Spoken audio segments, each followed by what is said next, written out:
ನಮಸ್ಕಾರ, ನಾನು ನಿಮ್ಮ ರಿಷಿ ಮಾತಾಡ್ತಾ ಇದ್ದೀನಿ. ಕಿಡಿ ಕಥೆಗಳು ಫಿಲ್ಮ್ ರಿವ್ಯೂಸ್ಗೆ ಆಲ್ ದಿ ವೆರಿ ಬೆಸ್ಟ್. ಒಂದು ನ್ಯೂ ಏಜ್ ಅಥವಾ ನ್ಯೂ ಜೆನ್ ಫಿಲ್ಮ್ ಅನ್ನೋದು ಹಳೆ ಕತೆಗಳನ್ನ ಹೊಸ ಶೈಲಿಯಲ್ಲಿ ಜನರಿಗೆ ತಲುಪಿಸೋದ್ರಿಂದ ಆಗುತ್ತಾ, ಅಥವಾ ಕತೆ ಬರಿಬೇಕಾದ್ರೇ ಒಂದು ಹೊಸ ಅಪ್ರೋಚ್ನ ಫಾಲೋ ಮಾಡೋದ್ರಿಂದ ಆಗುತ್ತಾ? ನಿಮಗೇನು ಅನಿಸುತ್ತೆ? ಎಲ್ರಿಗೂ KD ಕತೆಗಳಿಗೆ ಸ್ವಾಗತ. ನಮ್ಮ ಇವತ್ತಿನ ಚಿತ್ರ KS ನಂದೀಶ್ ಅವರ ರುದ್ರ ಗರುಡ ಪುರಾಣ. ಇದು ನಿಮ್ಮನ್ನ ತಲುಪೋ ದಾರಿಯ 15ನೇ ಹೆಜ್ಜೆ. ಪ್ಲಾಟ್: ರುದ್ರ AKA ರಿಷಿ ಒಬ್ಬ ಎಫಿಷಿಯಂಟ್, ಆ್ಯರೋಗೆಂಟ್, ಕೇರ್ಫ್ರೀ ಹಾಗೆ ಕತೆ ಹೇಳೋ ಚಾಳಿ ಇರೋಂತಹ ಪೊಲೀಸ್ ಆಫೀಸರ್. ದೇವಿ ಶೆಟ್ಟಿ ಅನ್ನೋ MLA ಮಗ ಕಿಡ್ನ್ಯಾಪ್ ಆಗ್ತಾನೆ. ಹಾಗೆ ಈ ಕೇಸ್ನ ರುದ್ರ ಹ್ಯಾಂಡಲ್ ಮಾಡೋದಕ್ಕೆ ಶುರು ಮಾಡ್ತಾನೆ.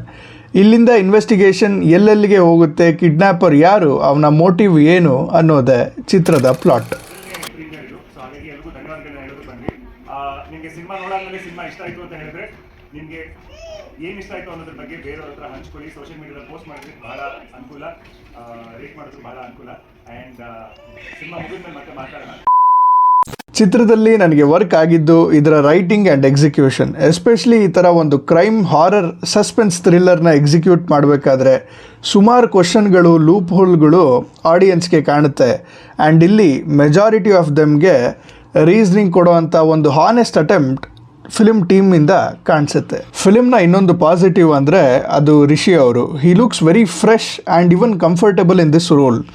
ಈ ಒಂದು ಸಸ್ಪೆನ್ಸ್ ಥ್ರಿಲ್ಲರ್ಗಳ ಜಾನರ್ ಇವರಿಗೆ ಕನ್ನಡದಲ್ಲಿ ಮಾಡಿಸ್ದಂಗೆ ಕಾಣುತ್ತೆ. ಇನ್ಫ್ಯಾಕ್ಟ್ ಈ ಚಿತ್ರದಲ್ಲಿ ಅದಕ್ಕೆ ಒಂದು ಮಾಸ್ ಎಲಿಮೆಂಟ್ನ ಕೂಡ ಆ್ಯಡ್ ಮಾಡೋ ಪ್ರಯತ್ನ ಕಾಣಿಸುತ್ತೆ. ಹಾಗೆ ಫಿಲ್ಮ್ನಲ್ಲಿ ಸುಮಾರು ಒನ್ಲೈನರ್ಗಳಿವೆ. ಇನ್ಫ್ಯಾಕ್ಟ್ ಅವುಗಳನ್ನ ಪ್ಲ್ಯಾಂಟ್ ಮಾಡಿರೋ ಅಂಥ ಜಾಗಗಳು ಕನ್ನಡ ಆಡಿಯನ್ಸ್ಗೆ ಸ್ವಲ್ಪ ಹೊಸದು ಅನಿಸ್ಬೋದು.